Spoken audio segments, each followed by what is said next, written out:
சட்டமன்றத்தில் கிரனைட் கொள்ளை முந்தைய திமுக ஆட்சி காலத்தில் நடைபெற்றது. அதுவும் திமுக தலைவர் திரு கருணாநிதியின் குடும்பத்தினரே முறைகேடுகளில் ஈடுபட்டனர்.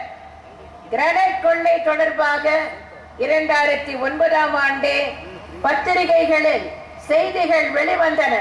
அரசு அன்றைய முதலமைச்சர் திரு கருணாநிதியோ ஏதாவது நடவடிக்கை எடுத்தார்களா என்றால் இல்லை, எந்த நடவடிக்கையும் எடுக்கவில்லை.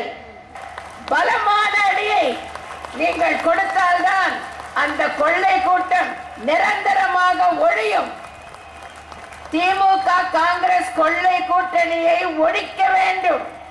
அதற்கு 2011ஆம் ஆண்டு சட்டமன்ற தேர்தலில் நீங்கள் கொடுத்த அடியை விட 2014ஆம் ஆண்டு நாடாளுமன்ற தேர்தலில் நீங்கள் கொடுத்த பலமான அடியை விட வரும் சட்டமன்ற தேர்தலில் நீங்கள் சம்மட்டி அடி கொடுத்து அந்த கூட்டணியை, கொள்ளை கூட்டணியை முடிவுக்கு கொண்டு வர வேண்டும்.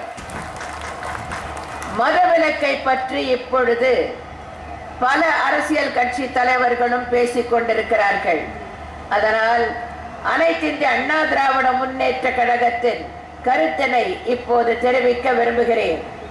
எனது தலைமையிலான அனைத்து இந்திய அண்ணா திராவிட முன்னேற்ற கழகம் எதிர்வரும் சட்டமன்ற தேர்தலில் வெற்றி பெற்று மீண்டும் ஆட்சி அமைத்தவுடன் மதுவிலக்கு படிப்படியாக அமல்படுத்தப்பட்டு பூரண மதுவிலக்கு என்ற நிலை எய்தப்படும்.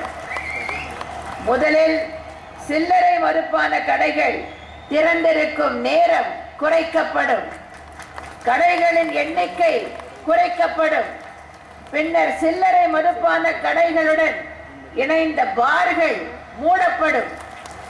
குடிப்பழக்கத்திற்கு உள்ளாகி உள்ளோரை மீட்பதற்கான மீட்பு நிலையங்கள் ஏற்படுத்தப்படும்.